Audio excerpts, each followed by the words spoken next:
Hey guys, have you wondered if, other hot rod people out there, nothing brings more joy than a classic muscle car? Okay, so first on this list, obviously we're talking about the El Camino. You might have some opinions about this, I don't get me wrong. Um, it was actually a pretty cool car. It was based on the 1970 Chevelle, which is technically the most expensive muscle car today. You can't really find them super cheap. So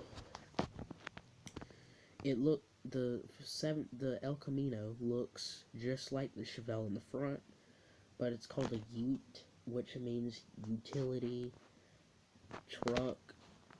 Something I don't know. It's a Ute. Um, that's a pretty cool thing about it. And the top dog came with a 454 7.4 liter big block that produced 450 horsepower.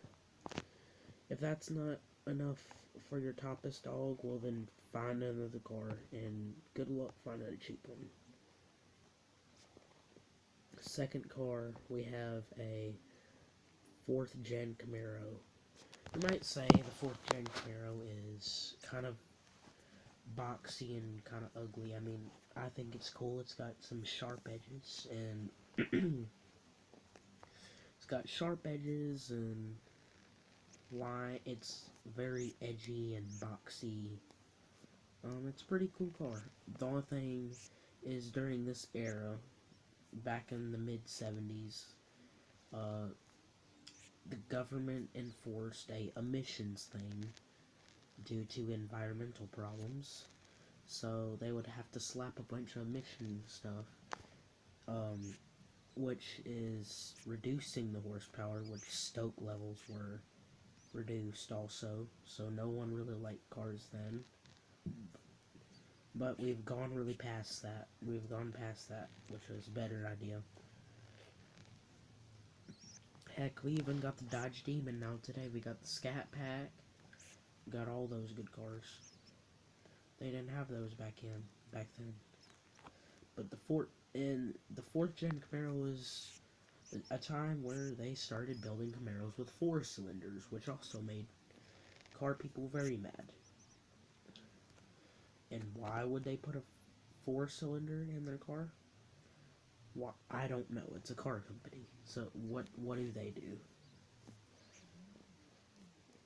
I mean, it's still a pretty cool car. I mean, back in the late 80s and early 90s, you could get it was Camaro's 21st birthday. And you might be thinking, well, did they get a new engine or anything? Well, yes, they did. So, they got a 350 small block capable of capable of 330 horsepower, which is not bad. It's like saying, "Happy birthday, Camaro! Here's your beer and a big old engine." That's how it'd be. So that's what it'd sound like. I'd be happy about that. If I was a car, I'd have a beer and a big old engine. That's what I feel like. I mean, I can't drink beer now. I'm not old enough that I don't want to be an alcoholic. So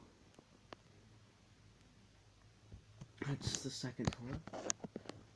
Third car on this list is a Mustang, Ford Mustang.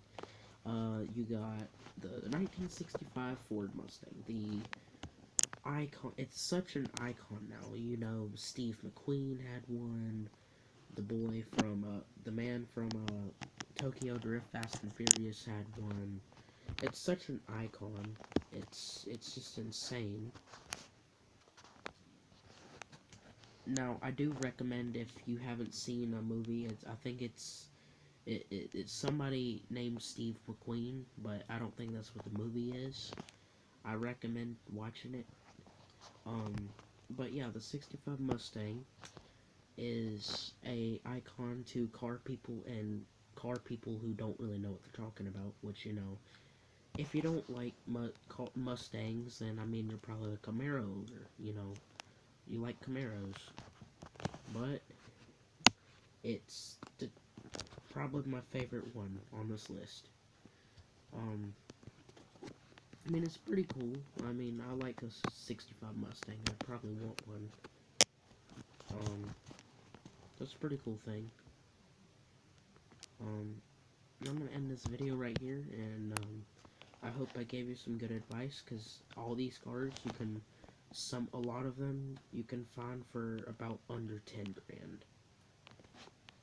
I don't know, maybe this price may be a little old, because I watched a video from 2 years ago, and yeah, so it might still be a little old, but, I mean, this is the best I can do. If I get more information, I'll post another video tomorrow. Bye, guys, and have a good day. I'll be at school tomorrow.